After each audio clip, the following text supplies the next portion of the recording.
시청자 여러분 안녕하십니까?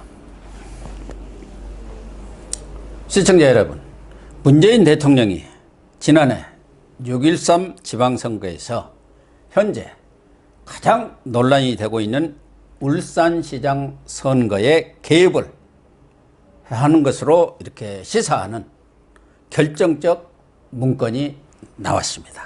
이 문제를 이종근 전 데일리안 편집국장님과 함께 따져보도록 하겠습니다. 이 국장님, 네네.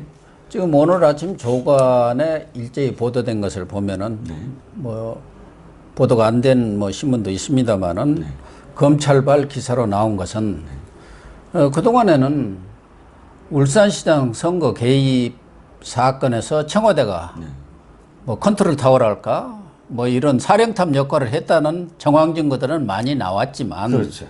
문재인 대통령이 직접적으로 개입됐다. 네.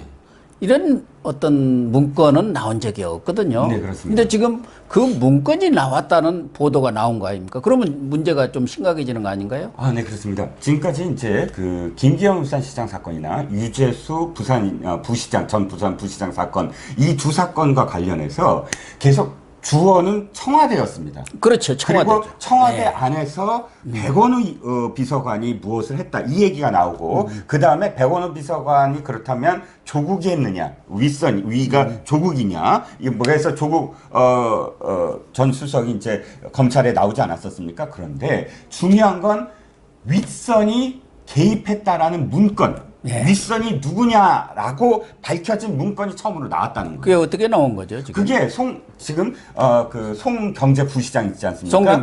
송병기 부시장을 압수수색했잖아요. 근데 압수수색한 문건들 중에 검찰이 발견해낸 겁니다. 근데 이 업무 일지예요. 그러니까 이 송이란 사람도 계속 업무 일지를 쓴 거예요. 그 선거 캠프에서의 업무 일지 사실 그게 송병기 지금 시장이 송초로 캠프에 있을 때는 이제 그때는 그 교통건설국장인가 그걸 하고 나왔을 때니까 그때는 민간인 신분이었죠. 민간인 신분이었죠. 그리고 나서 이제 당선이 된 뒤에 부시장이 됐지 않습니까? 네, 그렇습니다. 그때 이제 자기 개인적인 업무 일적이라기보다는 어떻게 보면은 선거 그런 일지, 개인 일지라고도 볼 수가 있겠네요. 그렇죠. 그런데 중요한 건 이겁니다. 자, 말씀하셨듯이 이 사람은 당시에 선거 캠프에 있었습니다. 시기를 보면 2017년도 10월자 문건이거든요. 10월자, 10월자 밝혀진 게. 그러면 2018년 6월 선거니까 그 훨씬 전이죠. 이제 캠프는 차려졌어요.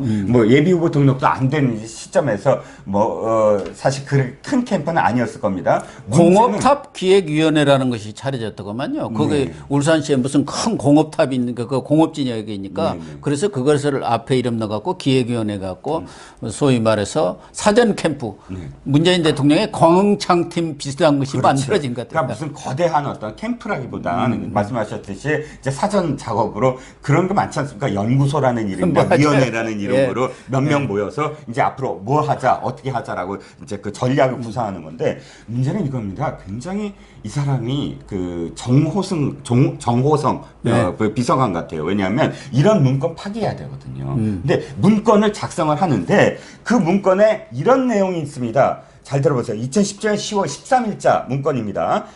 비서실장 요청이라고 적힌 이 문건인데요. VIP가 직접 후보 출마 요청 부담으로 실장이 요청. 이렇게 돼 있습니다.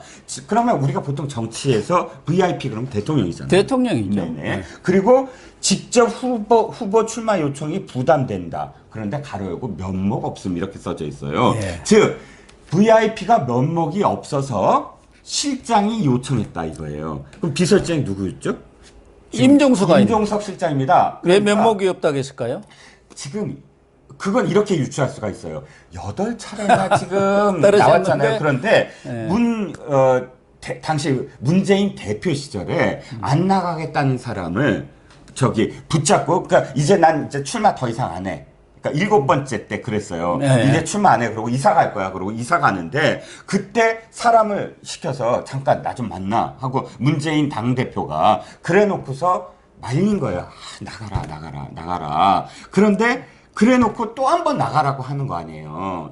대통령 돼가지고. 대통령 돼가지고. 그러니까 면목이 없는 거지. 왜냐하면 7번째 자기가 나가라 그랬는데도 떨어졌으니까. 그건 충분히 너무나 당연한 이유 아니겠습니까? 그러니까 면목 없으니까 사실 대신 임종석 실장을 시켜서 그 요청을 해왔다. 요청이 뭐냐면은 출마하라는 요청을 해왔다. 그런데 여기서 중요한 건 실장이 요청한 게 아니라 VIP가 요청한 거잖아요. 예. 그러니까 대통령이 직접 요청했다. 그런데 중요한 건요, 교수님 제가 생각하기에 여기까지는 문제는 없다는 거예요. 왜? 선거에 개입한 건 아니잖아요. 그렇죠. 요청은 할 수 있는 요청을 할 수 건. 있죠. 아니 요청이 아니라 권유. 권유죠. 요청이 아니라 권유할 수도 있잖아요. 이번 선거에 이렇게 나가 보시는 게 어때요? 이렇게 표현할 수도 있는 거잖아요. 아니 이번에도 이낙연 총리 네. 뭐 당으로 가서 정치에 할 수 있도록 그렇게 뭐 놓아드리겠다. 이것도 일종의 정치를 똑같은 하러 거죠. 그건 할 수 있는 거죠. 예. 똑같은 거죠. 그런데 중요한 건 이 문건 그 밑에, 이 메모 밑에 이런 얘기가 있는 거예요. 아, 그래요? 메모 하단, 바로 똑같은 10월 13일 메모 하단입니다. 예. 이 송 장관이라고 계속 표현해요. 왜냐하면 그 병기. 송철호가 장관 직이었거든요. 송철호. 예. 국민고충처리위원장, 노무현 예, 장관직이죠. 예. 그러니까 장관급이니까 위원장이라고 안 부르고 계속 송장관이라고 그러는데, 이 송장관의 경선 경쟁자는 A, B가 있는데 A는 무슨 발전, B는 자리 요구, 이렇게 써져 있습니다. 이게 이제 그 청와대 얘기하고 이렇게 쭉 연결이 되는 거예요. 무슨 말씀이냐면 바로 청와대가 경선 경쟁자로 A와 B를 보고 있는데 A는 무슨 발전소에 보낼 거야. 그건 이제 자리가 정해졌네요. B는 자리 요구하는데 교통정리할게. 그리고 위에 그러니까 나가. 문맥이 이어지잖아요. 그러네요. 한 페이지 속에 다 그게 있어요. 예. 요청해놓고 그 밑에 부분에 경쟁자는 여러 이렇게 정리한다. A는 무슨 발전, B는 뭐 남동 발전 뭐 이런 거 있잖아요. 왜? 그렇죠. 뭐 예를 들자면 그게 좋습니다. 예, 공사 있잖아요. 공사. 울산 쪽에 다 있어요. 여기 다 있잖아요. 그러면 무슨 발전 공사에 보내고 B는 자리 요구하고 있는데 다시 위쪽으로 가면 이건 내가 자리 만들어라. 만들게. 아까 요청 내가 이거 다 할 테니까 다 정리할 테니까 나가라. 이렇게 해석이 되면 이건 완전히 선거를 공권력을 해갖고 개입을 해버린 거잖아요. 그렇죠. 그건 완전 공직선거법 위반 아닙니까? 어떤 요청이라든가 권유는 할 수 있지만 말하자면 후보들을 제거를 해버리고 정리를 해버렸다 하면 완전 선거 개입이죠. 그렇죠. 자기네 당이에요, 그것도. 일단 자기네 당의 경선 후보가 될 사람들의 싹을 잘라버리는 거잖아요. 10월 달이면요. 예비 후보도 안 나갑니다. 그냥 그 잠재적인 경쟁 후보에 불과해요. 그런 사람들을 미리 다 잘라버리는 거예요. 그걸 청와대가 지금 기획을 해서 이렇게까지 할 테니까, 자, 7번째는 실패했어. 그때는 내가 당대표에 불과했지만, 대통령 때는 이거 다 할 수 있으니까 나와주세요. 이런 해석이 가능한 문건이 발견됐다는 겁니다. 그러니까 이것이 연결이 되는 게 얼마 전에 이제 보도가 크게 됐지 않습니까? 네. 그 사전 선거 전략 문건이 나와가지고 당정청에서 어떻게 해줘야 하느냐. 당은 후보 단일화. 그 다음에 정부에서는 장관 방문. 그래서 김은경, 김부겸이가 다 내려갔었고 후보 단일화를 지금 시킨 거 아닙니까? 그리고 청와대에서는 공약 이렇게 확실하게 밀어주는 거. 그 그렇죠. 문건과 이렇게 연결해 보면은 다 일관된 맥이 있네요. 그렇죠. 제가 이 코너에서 한번 교수님께 그 말씀 드린 적이 있어요. 뭐냐면 백원우가 했던 선거 개입이 타당 후보의 선거 공작만이 아니라 자당 내 경선 후보한테도 그렇게 했다는 지금 정황 증거들이 있다라고 한번 말씀을 드렸는데 지금 보면 자당 내 경선에 청와대가 개입한 지금 그 흔적이 보이는 거잖아요. 그래서 그것만이 아닙니다. 10월 13일 말고 11월 달로 넘어가 볼게요. 본 문건의 11월 달 문건입니다. 바로 B는 자리 요구로 돼 있었잖아요. 10월 13일 날. 근데 11월 달 문건은 그게 해결됐다는 메시지가 있어요. 자, 송 장관 B건은 이 B라는 사람 얘기입니다. B건과 관련해서 중앙당과 BH가 B를 제거했다. 송 장관으로 정리. 참 중앙당이 그대로 실현을 했네요. 예, 그러니까 여기서 BH가 B를 제거했다라고 지금 메모가 돼 있는 거예요.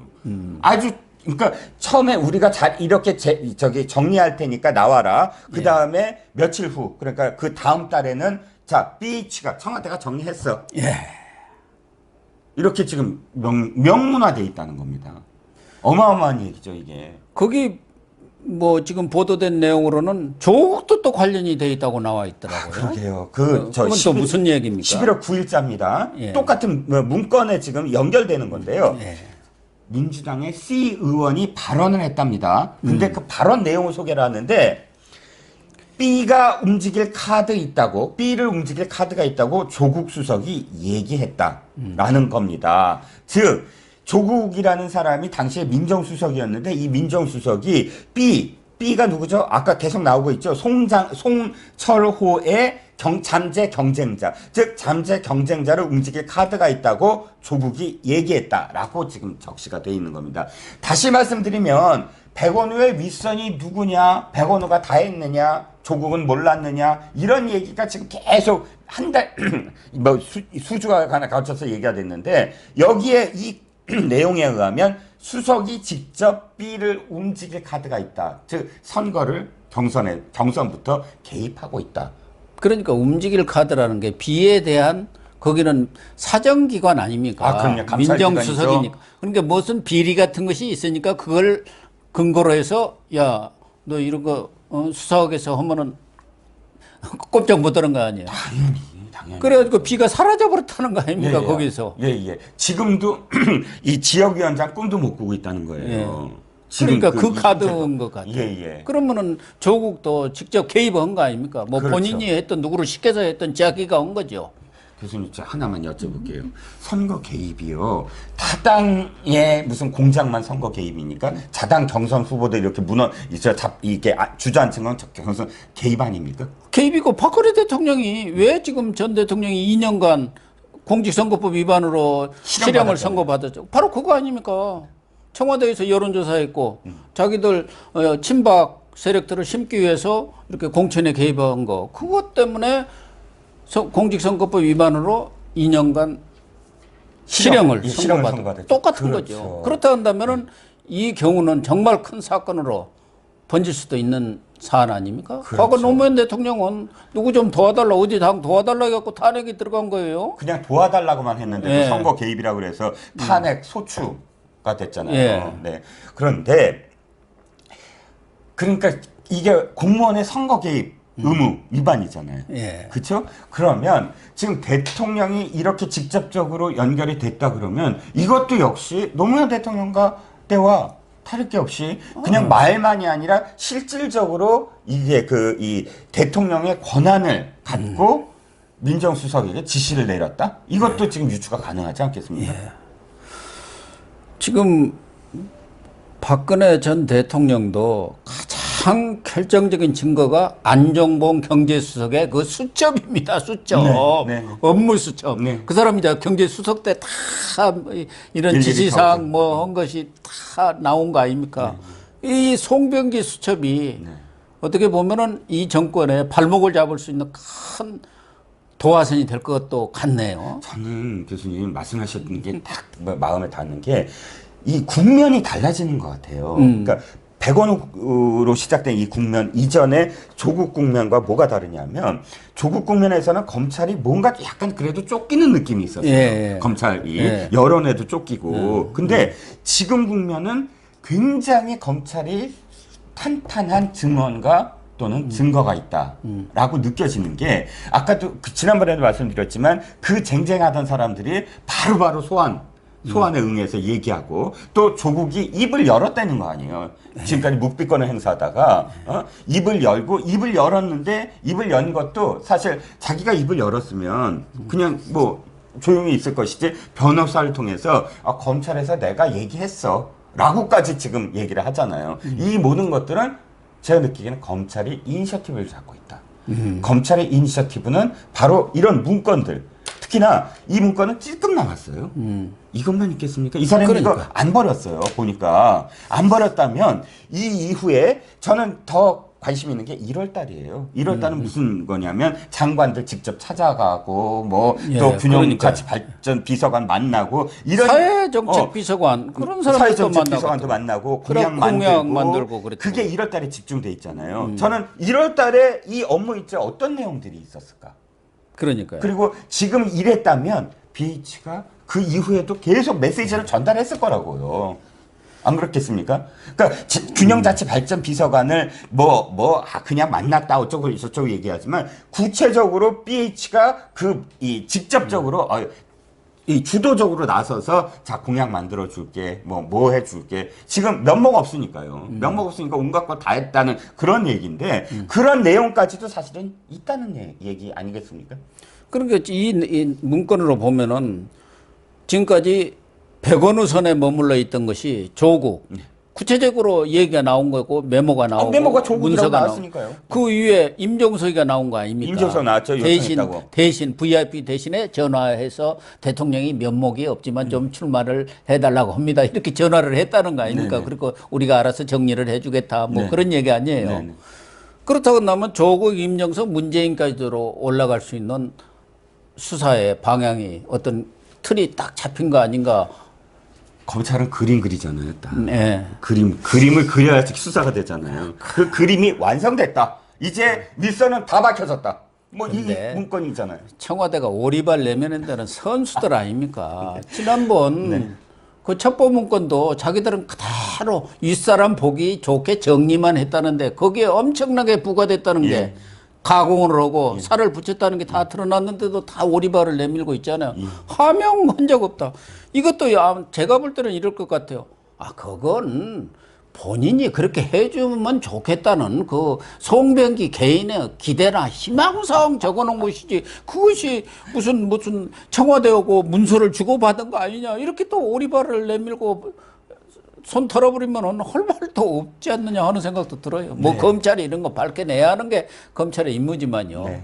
근데 저는 아까도 말씀드렸지만 이것만이겠느냐예요. 그렇겠죠. 12월, 1월, 뭐 2월, 3월. 그러니까 선거는 그 이후로도 6월까지 업무 일지를 썼어야 됩니다. 이 사람은.